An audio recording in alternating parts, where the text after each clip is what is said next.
Olá, queridos alunos do segundo período Direito. Estamos estudando a respeito dos princípios que são fundamentais para o nosso Estado democrático de direito. Este é o nosso quarto encontro. Nós já, nos encontros anteriores, tratamos dos princípios que definem a forma, a estrutura e os fundamentos do Estado brasileiro, artigo 1º da Constituição, bem como o artigo 2º da Constituição Federal, que trata do princípio da separação dos poderes. Agora, nós estudaremos o outro grande tópico, que é o artigo 3º da nossa Constituição, os princípios que fixam os objetivos primordiais a serem perseguidos. Vamos lá? Primeiramente, quero ler para vocês o artigo 3º da nossa Constituição, que diz assim: constituem objetivos fundamentais da República Federativa do Brasil, inciso 1, construir uma sociedade livre, justa e solidária, inciso 2, garantir o desenvolvimento nacional, inciso 3, erradicar a pobreza e a marginalização e reduzir as desigualdades sociais e regionais, e, inciso 4, promover o bem de todos, sem preconceitos de origem, raça, sexo, cor, idade e quaisquer outras formas de discriminação. A primeira coisa que nós temos que pensar aqui é o que são os objetivos fundamentais. Já que o artigo 3º no caput começa dessa forma: constituem objetivos fundamentais da República Federativa do Brasil. O que são? Ora, meus amigos, os objetivos fundamentais nada mais são do que finalidades primordiais, essenciais, a serem seguidas, perseguidas pela República Federativa do Brasil. Isto requer que seja adotada uma política legislativa e administrativa que não pode simplesmente se contentar com a igualdade legal. Lembre-se, meus amigos, sobre igualdade nós temos dois tipos. Nós temos igualdade real e nós temos igualdade formal. A igualdade formal significa tratar todos da mesma forma. Mas veja só, como que eu trato o empregador e o empregado da mesma forma? Como que eu vou tratar uma pessoa que é descendente de seres humanos escravizados no Brasil, de uma pessoa que descendeu da elite?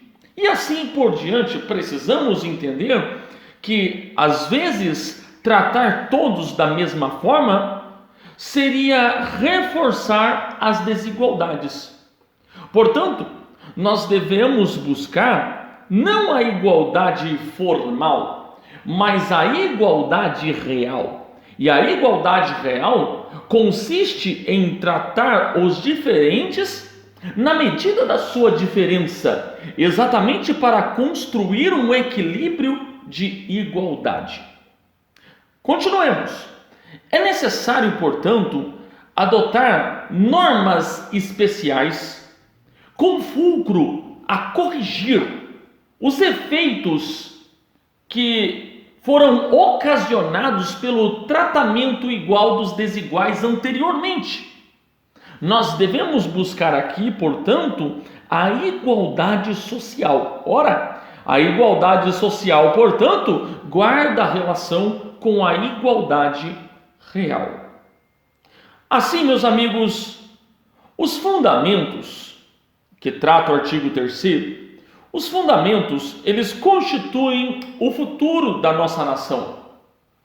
Aquilo que o Brasil almeja, deseja, sonha, o que se anseia por conquistar. Veja que imagine uma casa. A casa, para ser edificada, ela necessita de alicerces. Os alicerces, portanto, são os fundamentos. Ficou mais fácil de entender assim. Os alicerces são os fundamentos de uma casa, assim como os nossos fundamentos tratados aqui no artigo 3º da Constituição, eles compreendem exatamente o alicerce da Constituição e do nosso Estado democrático brasileiro. A casa que nós temos é a República. E o telhado, o topo da casa, são os objetivos fundamentais. Veja que tudo está embasado no alicerce, que são os fundamentos. Fundamentos que são tratados no artigo 3º, mas cuidado porque este rol não é um rol taxativo, é um rol exemplificativo. E aí fica a pergunta, o que é rol taxativo? Um rol taxativo é uma relação de itens, de discriminações, em que não se comporta outras observações, não se comporta outros exemplos, não se comporta outros fundamentos, é somente aquilo, não sai dali. Agora, um rol exemplificativo permite o ingresso de outras condições posteriormente. O artigo 3º, ele não é um rol taxativo, ele não limitou. Os incisos do artigo 3º constituem os objetivos fundamentais da nossa República, mas não se restringe tão somente a estes objetivos. Nós temos a possibilidade de incluir outras finalidades primordiais, além daquelas que estão no artigo 3º. Quem fará isso? Os poderes públicos. Cabe ao Legislativo, ao Executivo, ao Judiciário, perseguir mecanismos, instrumentos, recursos que promovam condições de igualdade real, e de forma efetiva. Não somente aqui podemos, mais uma vez eu refriso, não podemos nos contentar com igualdade formal. Mas, apesar do rol não ser um rol taxativo, esse rol exemplificativo abarca a imensa maioria das hipóteses dos nossos objetivos fundamentais. Então vamos lá estudar os incisos. O primeiro inciso ele vai tratar exatamente da construção de uma sociedade livre, justa e solidária. Aqui, meus amigos, nós precisamos nos recordar que um processo constitucional de uma sociedade, ele só terá uma representatividade de valor fundamental quando estes elementos que compõem a formação do Estado, no caso o povo, sociedade, seja observado.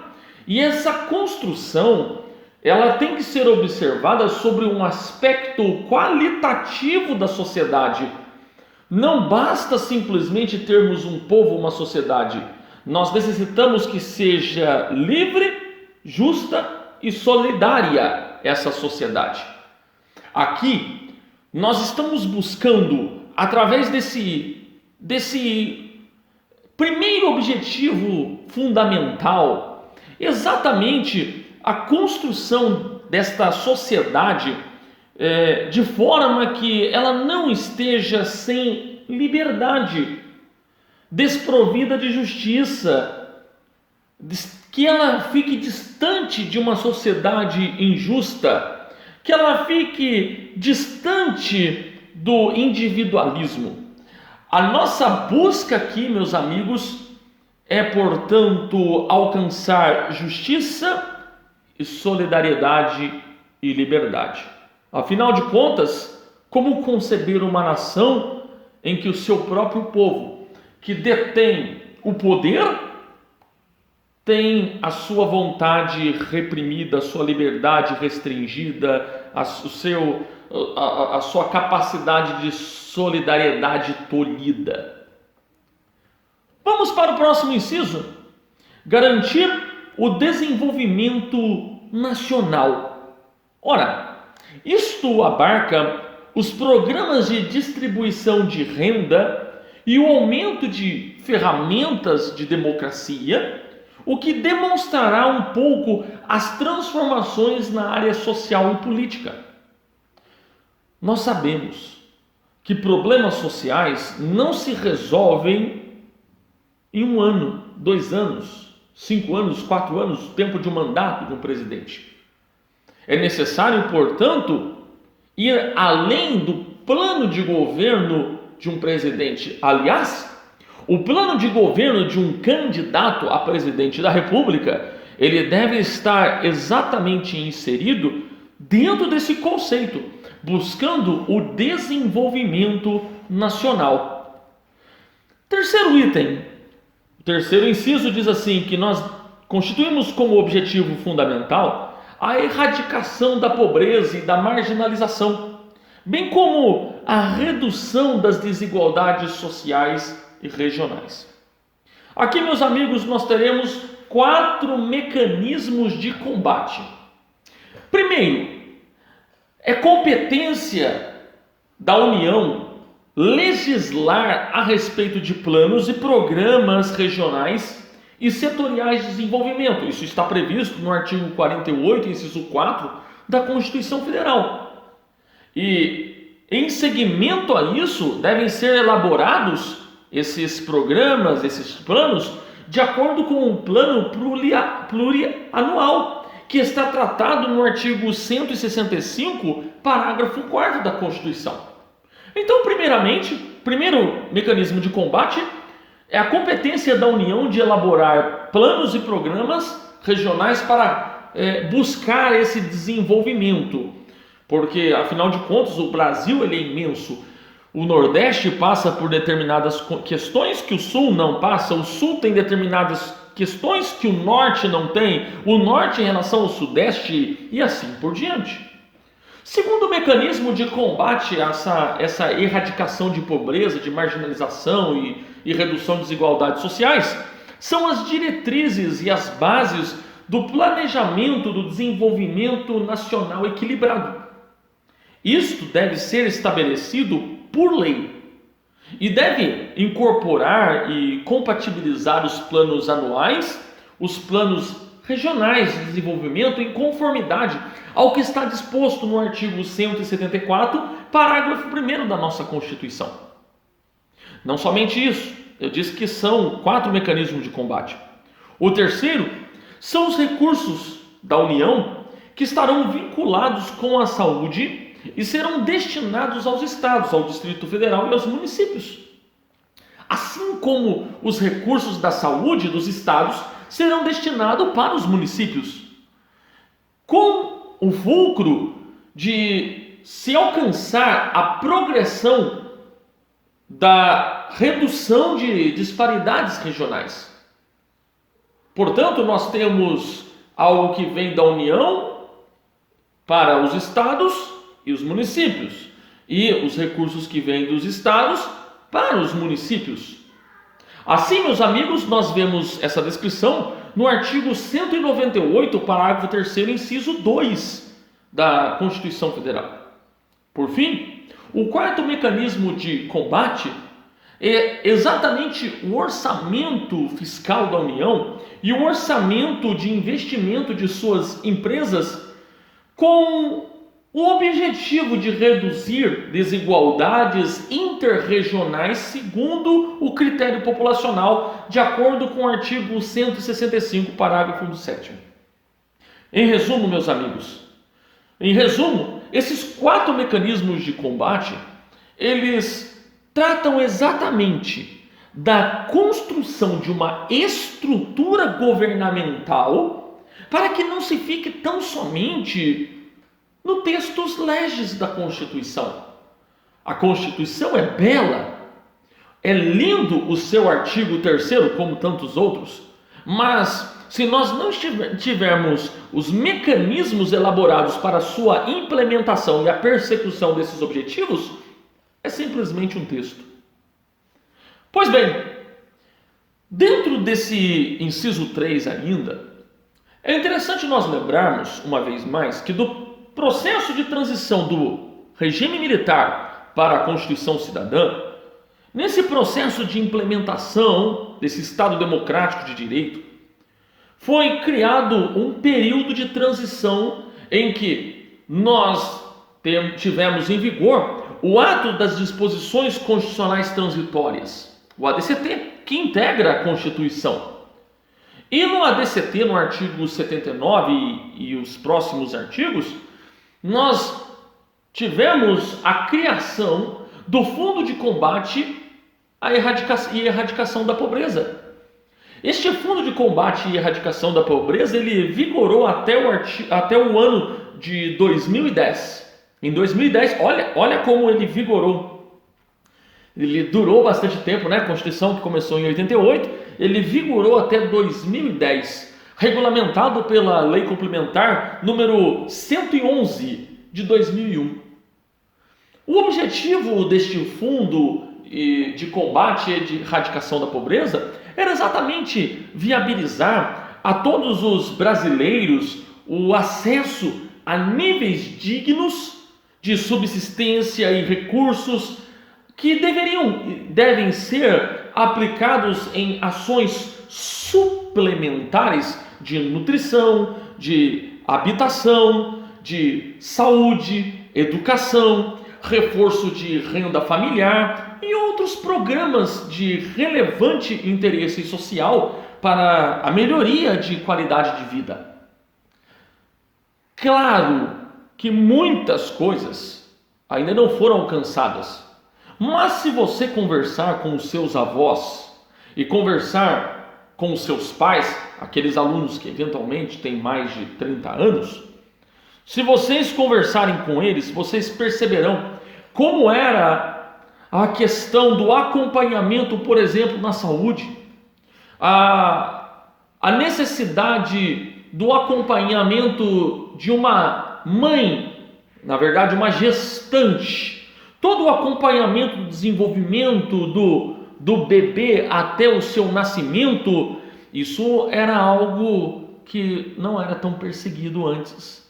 O acesso à saúde era mais restringido, assim como o acesso à alimentação.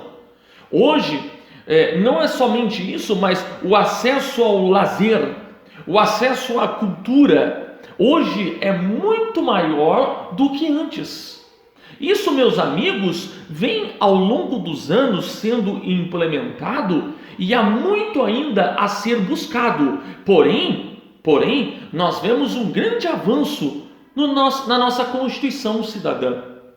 Além disso, nós precisamos lembrar que a pobreza, ela guarda uma relação também, devido à nossa Constituição, com a justiça gratuita.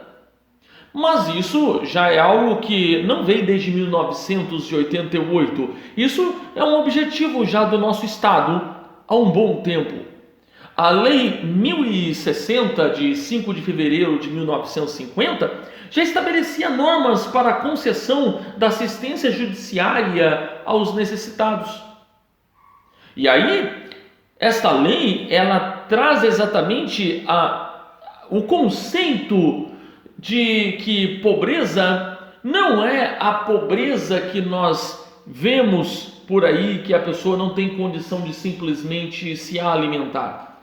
Aqui, meus amigos, a pobreza está no sentido de desprovimento de recursos para investir em litígios, e isso acarretará em prejuízos dentro de casa. Então, a concepção de pobreza jurídica é diferente da concepção de pobreza social. Aqui nós vamos além. Nós entendemos, através dessa lei e seguindo os critérios da nossa Constituição que recepcionou esta lei. Recepcionar significa admitir uma lei anterior que esteja de acordo com os moldes constitucionais. A Lei 1060 ela foi recepcionada exatamente porque estava em conformidade com a Constituição, porque ela busca combater a pobreza. E a pobreza aqui, como eu disse, ela vai além da questão social. Aqui nós estamos falando pobreza no sentido jurídico, em que se a pessoa tem recursos financeiros, mas esses recursos financeiros, se forem destinados a arcar com custas processuais e emolumentos, gerará um prejuízo dentro do seu lar. Isso, meus amigos, é a pobreza no sentido jurídico. Vamos continuar. O próximo inciso que nós estamos estudando agora é o inciso 4º do artigo 3º, que diz assim, que também é um objetivo fundamental aqui, um fundamento nosso, promover o bem de todos sem preconceitos de origem, raça, sexo, cor, idade e quaisquer outras formas de discriminação. Aqui, meus amigos, nós estamos falando da busca pelo bem-estar social e, inclusive, a vedação ao preconceito e a vedação à discriminação. Isso, meus amigos, se constitui um objetivo fundamental. Como nós vamos imaginar um Estado democrático de direito em que há preconceitos? Nós não podemos admitir isto. Portanto, tudo que vem contrário, exatamente por discriminação, isso, meus amigos, deve ser erradicado. Isso deve ser extirpado, inclusive punido na esfera do direito penal, além das outras áreas como cíveis e assim por diante.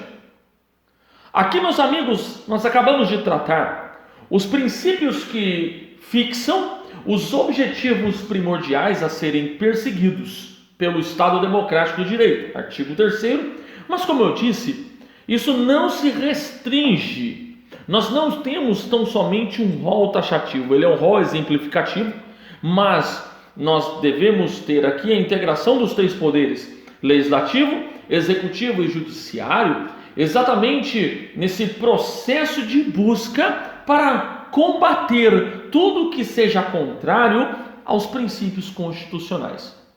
Agora, nós vamos para o 4º e último grande tópico. Então, pega sua outra caneta aí e anota, é o quarto agora, que guarda relação exatamente com o artigo 4º da nossa Constituição, que agora passaremos a tratar os princípios que traçam diretrizes a serem adotadas nas relações internacionais.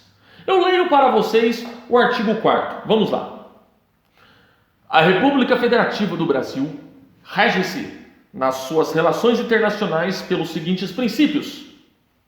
E agora nós teremos 10 incisos. Independência nacional, prevalência dos direitos humanos, autodeterminação dos povos, não intervenção, igualdade entre os estados, defesa da paz, solução pacífica dos conflitos, repúdio ao terrorismo e ao racismo, cooperação entre os povos para o progresso da humanidade e concessão de asilo político. Parágrafo único. A República Federativa do Brasil buscará a integração econômica, política, social e cultural dos povos da América Latina, visando a formação de uma comunidade latino-americana de nações.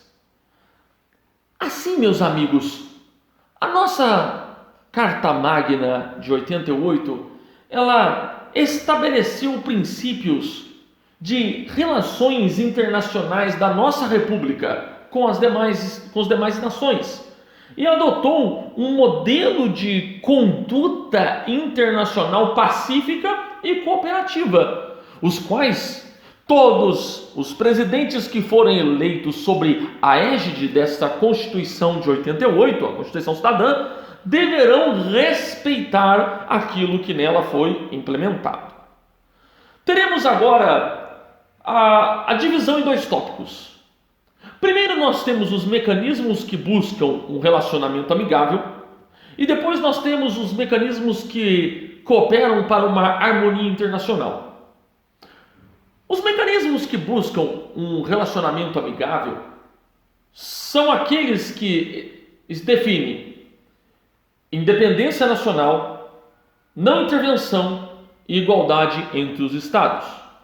E os mecanismos que cooperam para a harmonia internacional são defesa da paz, solução pacífica dos conflitos e cooperação entre os povos para o progresso da humanidade. Vamos tratar agora dos incisos. Independência nacional. Ora, aqui nós estamos falando de soberania externa. É reconhecer que a nação é independente e reconhecer também a independência das outras nações. Aqui é a forma como o nosso Estado ele é encarado pelas outras nações. Nós nos relacionamos de forma amigável com todos os estados que reconhecem a soberania do nosso Estado. Ou seja, não basta que os nossos cidadãos, os nossos brasileiros, reconheçam que o país é soberano, isso é soberania interna. Nós aqui relacionamos com os estados que reconhecem a soberania externa. Isto veio desde o processo da independência do Brasil. Em 1822, assim que Dom Pedro I tratou da independência do Brasil, isso não ficou somente no Grito do Ipiranga. Ali começou as relações internacionais. Dom Pedro I determinou o aviso às nações a respeito da abertura dos portos e assim por diante, da continuidade da abertura dos portos. E também houve uma relação com Portugal, em que havia questões financeiras que envolvia Portugal, Brasil e Inglaterra. E Inglaterra era a grande potência econômica naquele momento. E Portugal aceitou a independência do Brasil desde que o Brasil arcasse com determinadas questões financeiras. E por alguns anos o Brasil ele honrou alguns compromissos determinados por Portugal. E é por isso que se fala muitas das vezes que o Brasil, na verdade, comprou a sua independência. Mas isso foi um processo de reconhecimento da soberania externa. Segundo inciso, prevalência dos direitos humanos. Ora, aqui, meus amigos, os direitos humanos são tratados de forma internacional e reconhecidos e respeitados de forma internacional. Nós temos, inclusive, leis que advêm de tratados internacionais e ingressam na nossa ordem jurídica após um devido processo tramitado perante o STJ, em que aqueles tratados internacionais e convenções internacionais se tornam leis dentro do nosso Brasil, exatamente por um processo de respeito à soberania. E aí, vários desses tratados, não apenas um, trata exatamente da busca pelo respeito aos direitos humanos. Vou dar um exemplo para vocês. A Convenção de Bangkok. A Convenção de Bangkok que busca exatamente tutelar e amparar as crianças, o aleitamento materno. E isso influenciou sobremaneira na decisão, por exemplo, que nós tivemos no ano de 2018, referente às mães presas. As mães presas que têm recém-nascidos. A respeito da necessidade do aleitamento materno. E aí nós temos, por exemplo, situações em caso de prisão preventiva. As mães poderão ser liberadas e cumprir dentro de casa. E até prisões domiciliares posterior à condenação. Nós temos casos que englobam tratamento agora, a progressão de regime, por exemplo, passou a ser de 1/8 para aquelas mães que acabaram de dar à luz. Há determinadas condições, mas isso é influenciado nitidamente pela Convenção de Bangkok, que adentrou com força de lei na nossa Constituição, na nossa estrutura normativa legal que segue a nossa Constituição Federal. Pois bem, dando continuidade, inciso 3, a autodeterminação dos povos. Ora, isso guarda relação exatamente com o respeito da liberdade dos povos de se autodeterminarem como querem se constituir. Não se pode ficar intervindo nos outros estados. Isso é princípio, né? Nós estamos aqui definindo como princípio fundamental exatamente para manter uma relação internacional. Não intervenção é o quarto inciso. Ora, isso se trata exatamente do dever de não interferir na soberania de um outro país. Igualdade entre os estados. Ora, aqui nós precisamos entender que todos os estados eles são soberanos de forma interna e externa, ou seja, respeitada a sua soberania interna e a sua soberania externa, como eu comentei nos incisos anteriores. E esses estados, alguns são mais ricos, outros mais evoluídos em tecnologia e assim por diante, mas, atenção, todos estes estados, eles devem ser iguais nas relações internacionais. Inciso 6, defesa da paz.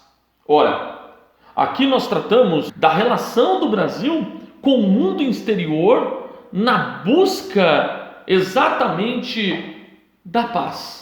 Defender a paz. E, inciso 7, solução pacífica dos conflitos. Olha só. Uma coisa é defesa da paz. Outra coisa é solução pacífica dos conflitos. Defesa da paz, nós vamos tratar aqui dentro da relação do Brasil com o mundo exterior. Enquanto que o inciso 7, que fala da solução exclusiva pacífica dos conflitos, nós tratamos aqui de instrumentos elaborados pelos estados e regulados pelo direito internacional público com o objetivo de dar uma situação de conflito de interesses. E aí, meus amigos, ali se busca, inclusive, não somente solucionar, mas prevenir a eclosão de uma situação que possa, aos poucos, se degenerar numa oposição definida e formalizada entre polos opostos, que pode se tornar numa guerra fria ou até mesmo numa guerra bélica.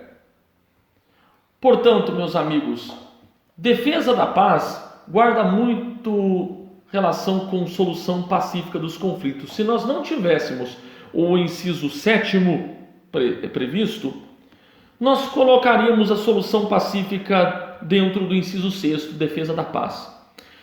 Porque acaba descendendo, a solução pacífica dos conflitos acaba descendendo da defesa da paz. Mas a defesa da paz está no sentido mais amplo, está no sentido de relação, no sentido de buscar mecanismos de pacificação. Quando nós falamos já de solução pacífica de conflitos, um conflito já está instaurado.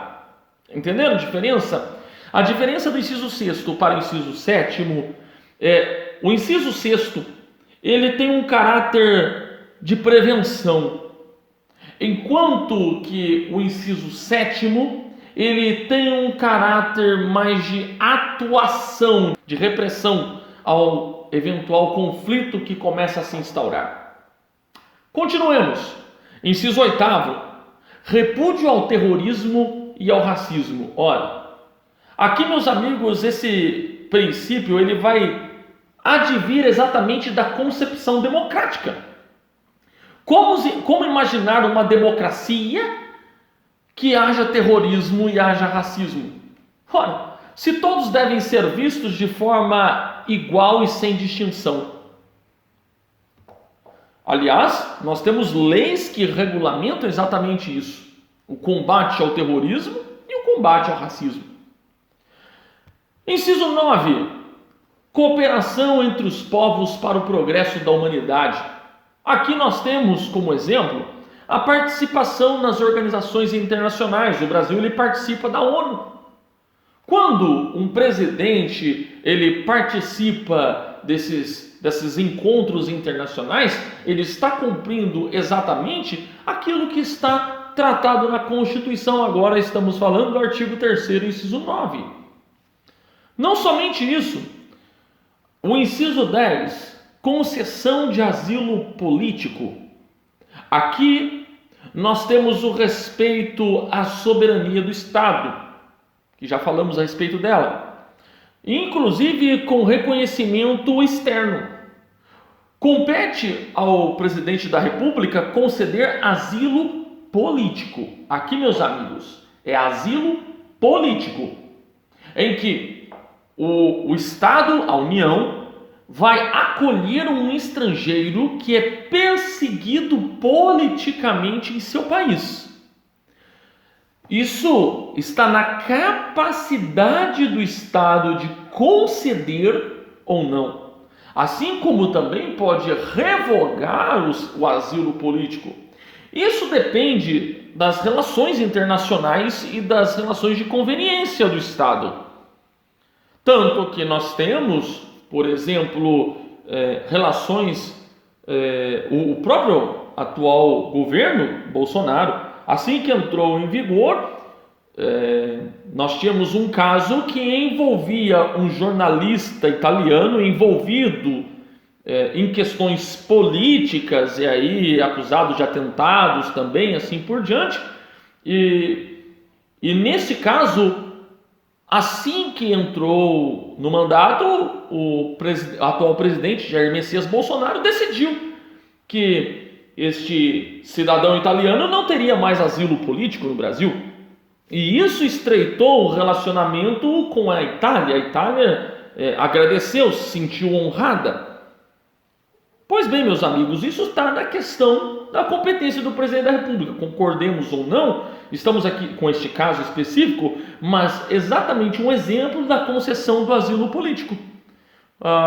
Ali, o atual presidente, ele entendeu que, na verdade, não era uma questão simplesmente política. Ele entendeu que esse cidadão italiano, ele, na verdade, era um terrorista.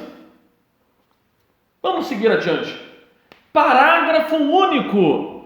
O parágrafo único, ele vai tratar exatamente sobre a República Federativa do Brasil, que deverá buscar a integração da economia, da política, da sociedade, da cultura, não somente do Brasil, mas integrando com todos os povos da América Latina, com a finalidade de formar uma comunidade latino-americana de nações. É isso que está tratando no parágrafo único.